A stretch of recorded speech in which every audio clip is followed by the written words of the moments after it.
Nash, and thank you for joining into another week of We Need to Talk. So again, before we can even get into the crux, the meat of mental health, and get into breaking the stigma about mental health and, talking about disorders, I wanted to take some time out and talk about communication styles, just because they have this impact to really make or break a situation, make or break, a relationship. And so I want to do a recap. So first we talked about passive communication. And with that particular style, that's when we fail to express ourselves, express our feelings and our needs outwardly. And that causes resentment. So with that particular one, it's I lose, you win. With that being said, that leads to aggressive communication, which is at the opposite end of the spectrum, where we have no problem expressing ourselves. In fact, we do it really, really well. However, it is at the expense of someone else. So while we do a great job of acknowledging our desires and our needs and our wants and our emotions, it's at the expense of attacking someone else. So with that particular style, it's saying I win, you lose.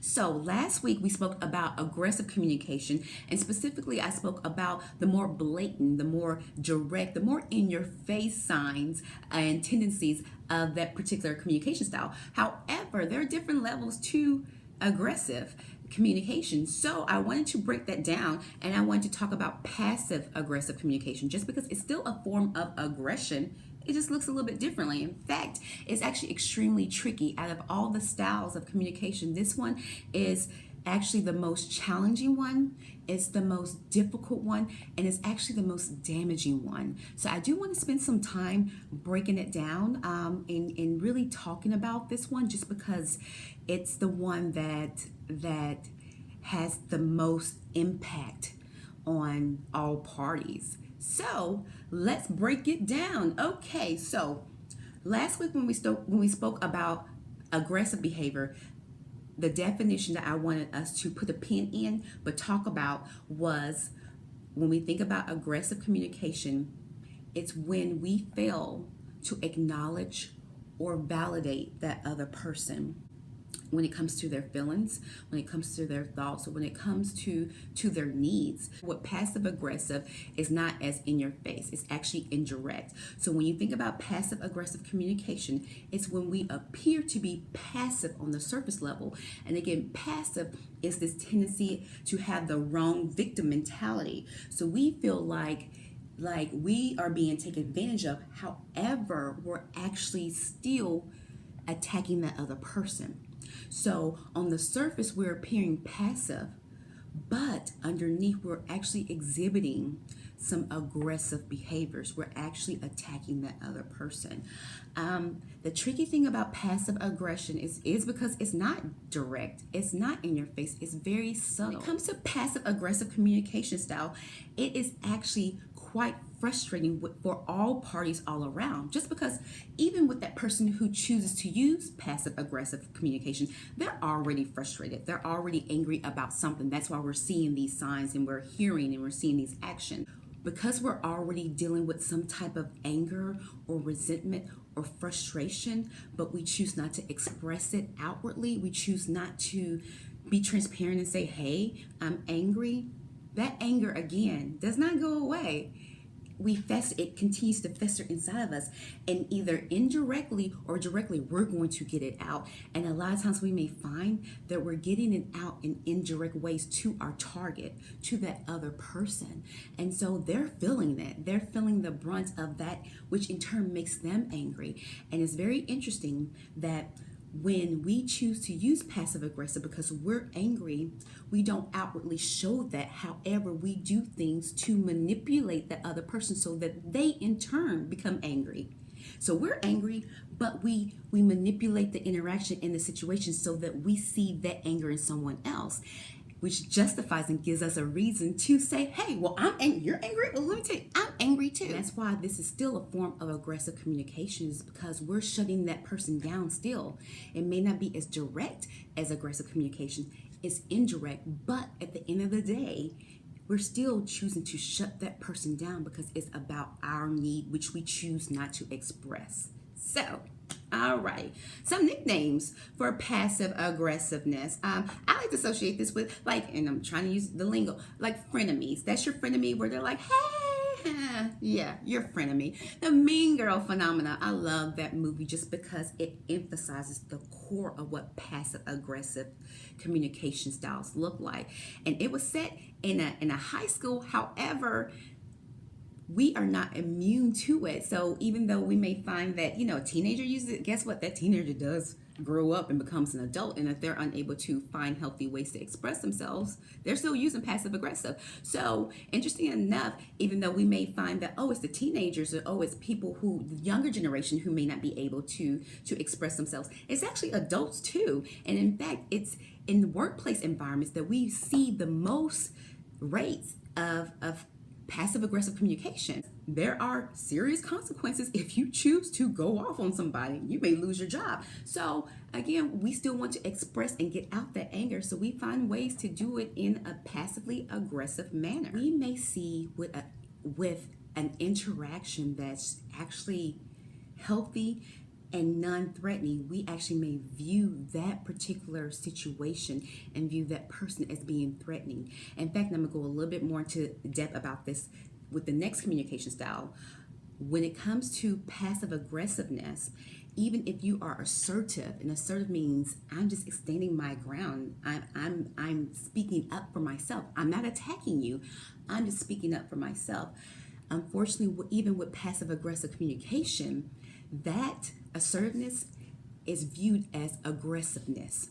So this is really a complex, and it's really an ineffective way to communicate and to ensure that your needs are getting met. So the root deals with a lot of feelings of threat, and it may be real, and it may be imagined. So you may look at that person, that situation as threatening, and it may not really be that way.